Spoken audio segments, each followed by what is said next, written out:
Nas indústrias, existem equipamentos e máquinas que precisam de grande intensidade de corrente elétrica. Para o funcionamento dessas máquinas, é necessário o uso de dispositivos que façam seu acionamento. Um deles é o contator, que será o foco de nossa aula.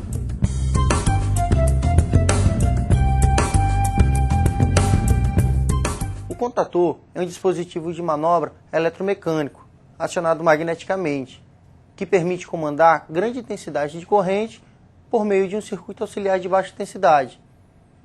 Isso quer dizer que com apenas um sinal você pode comandar uma potência relativamente alta. Esse dispositivo é muito utilizado no comando de motores trifásicos das máquinas industriais, por apresentarem diversas vantagens em relação às chaves de acionamento manual. Vamos ver algumas dessas vantagens?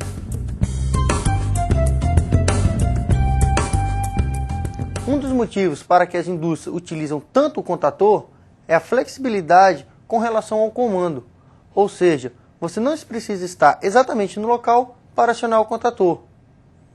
Mais uma vantagem é que esse dispositivo possibilita comandar um mesmo motor elétrico de locais diferentes. Outro fator importante é a possibilidade que os contatores oferecem de montar os mais variados tipos de comandos elétricos. Um exemplo é a ligação de motores em estrela-triângulo. Eles não servem necessariamente para fazer um único e específico trabalho. Associados a outros contatores, possuem uma vasta abrangência de atividades. Existe também a possibilidade de acoplar dispositivos de proteção, como um relé térmico. Outra característica é que no caso de falta de energia elétrica, o motor se desliga, e quando a energia é restaurada, ele não volta a trabalhar, a não ser que haja intervenção de um operador. Além disso, os contatores não necessitam de grandes espaços para serem montados e resistem a um elevado número de acionamentos, tendo uma vida útil de 10 a 30 milhões de manobras.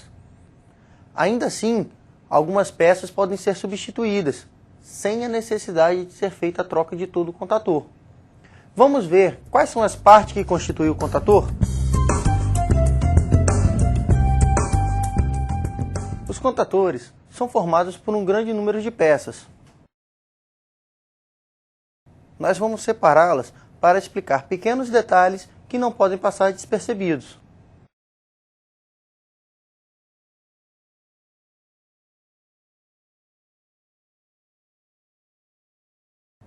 Este é o núcleo fixo. Ele é composto por várias lâminas metálicas, posicionadas lado a lado e unidas por um anel de curto-circuito.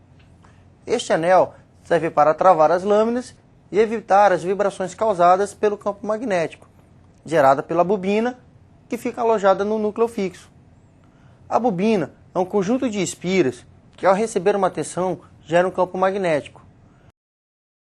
Este campo age diretamente sobre o núcleo magnético, que é formado pelo núcleo fixo e o núcleo móvel. O núcleo móvel se posiciona acima da bobina. Duas molas mantêm os núcleos afastados. O núcleo móvel é similar ao fixo, com a presença de lâminas metálicas e do anel de curto-circuito. Junto ao núcleo móvel, podemos encontrar ainda os contatos de forças móveis. Essas peças metálicas que são feitas para suportar grandes correntes elétricas. Por estarem presos ao núcleo móvel, esses contatos se movimentam junto com ele. Nesse movimento, eles interagem com os contatos fixos de força, que ficam presos na carcaça. Essa carcaça é feita de material isolante e usada para alojar e proteger todos os componentes elétricos e mecânicos do contator, dando suporte para a parte móvel e fixa. Já que apresentamos peça por peça do contator, vamos agora aprender como ele funciona?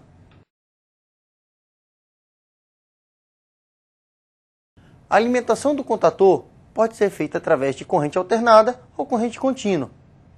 O acionamento desse dispositivo é feito por meio de elementos de comando, como a botoeira. Esses elementos de comando estão ligados em série com a bobina.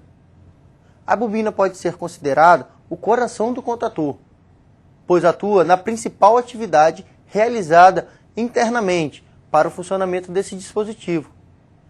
Em repouso, o núcleo móvel permanece afastado do núcleo fixo, pela ação de molas. Quando acionamos o contator, a bobina é energizada. Isso gera um campo magnético que se concentra no núcleo fixo e atrai o núcleo móvel. A força desse campo será maior do que a força exercida pelas molas, fazendo com que o núcleo móvel se aproxime do núcleo fixo. Como vimos, os contatos móveis estão presos no núcleo móvel. Então, o deslocamento do núcleo móvel em direção ao núcleo fixo traz junto os contatos de força móveis, que encostam nos contatos de força fixos, presos na carcaça. No final do percurso do núcleo móvel, os contatos se pressionam com a ajuda de molas que estão localizadas acima dos contatos móveis. Isso faz com que os contatos de força se fechem, permitindo então a passagem de corrente elétrica, que alimentará o equipamento comandado pelo contator. A velocidade de fechamento dos contatos é relacionada com a força do campo magnético gerado pela bobina, que deverá ser maior que a força mecânica das molas que separam os núcleos. É importante observar que os contatores são dimensionados mecânica e eletricamente para suportarem uma elevada frequência de operações. Os contatos devem ainda trabalhar com a intensidade de corrente requerida pela carga do equipamento que foi ligado a ele. Esse equipamento é desligado quando a energia fornecida ao contator é cortada. Isso pode ocorrer por falta de energia elétrica, por acionamento dos elementos de comando ou por meio de um dispositivo de segurança, como um relé térmico. Quando o contator deixa de ser alimentado, a bobina é desenergizada. Isso faz com que o campo magnético desapareça, eliminando a força de atração do núcleo fixo sobre o núcleo móvel. O retorno do núcleo móvel à posição original de repouso é garantido pela ação das molas. Isso faz com que os contatos móveis se afastem dos contatos fixos e fiquem abertos. Com isso, a corrente não passará por eles, o que irá provocar o desligamento do equipamento. A velocidade de abertura dos contatos está relacionada com a força mecânica da mola que afasta o núcleo móvel do fixo. Para oferecer maior flexibilidade de operações, outros dispositivos podem ser acoplados ao contator. Um exemplo são os contatos auxiliares, que servem para fazer diversos tipos de comandos e acionamentos elétricos. Os contatos auxiliares móveis acompanham o movimento do núcleo móvel, já que estão presos estruturalmente a ele. Os contatos auxiliares podem ser normalmente abertos, NA, ou normalmente fechados, NF.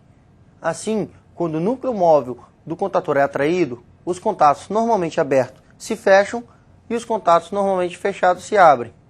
Termina aqui a nossa aula sobre contatores. Conhecemos todas as peças que compõem esse dispositivo e aprendemos como ele funciona internamente. Até uma próxima oportunidade.